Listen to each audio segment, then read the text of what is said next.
sticking around.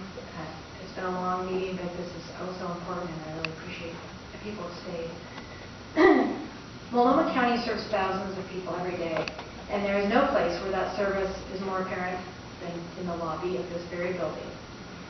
People gather to buy lunch, they share stories, sell and buy street routes, and get a passport for their child so that they can see the world. It's also a place where thousands of people come every year to affirm their right to marry who they love. Until recently, only a man and a woman had that right. And not that long ago, that right was limited based on the color of your skin and the race of your partner. And you don't have to go back much farther than that to find a time when, because of the way you looked, or because of where you were from, because of racism, some of us couldn't register to vote.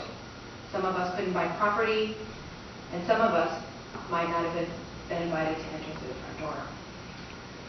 Looking at that history, it's hard to imagine how we lived for so long, straying far from the simple principles outlined in our country's founding documents. The promise of a country was one without a religious test, a place where everyone could find freedom and fairness under the law. At the same time, those documents included in them the language of exclusion and political compromises meant at the time to create peace by trading away the freedoms of thousands, which later led to war. But even with that important context, the fundamental concepts of freedom, of equality, and of justice ring true today. In our time, we are faced with tremendous challenges. There are those who hope to scare us and shake our resolve, and they are carrying guns and attacking and killing innocent people.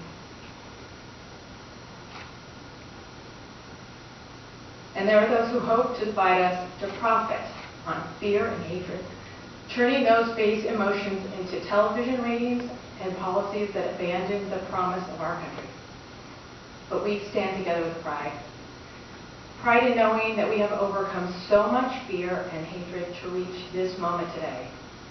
Pride in knowing that we will stand together to turn back those forces that would undermine our collective accomplishments, and they would make this country and this county worse for our children.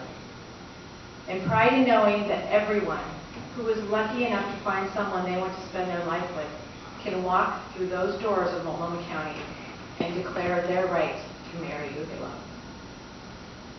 Today we are honoring two important milestones, one Loving Day and the other Pride Month.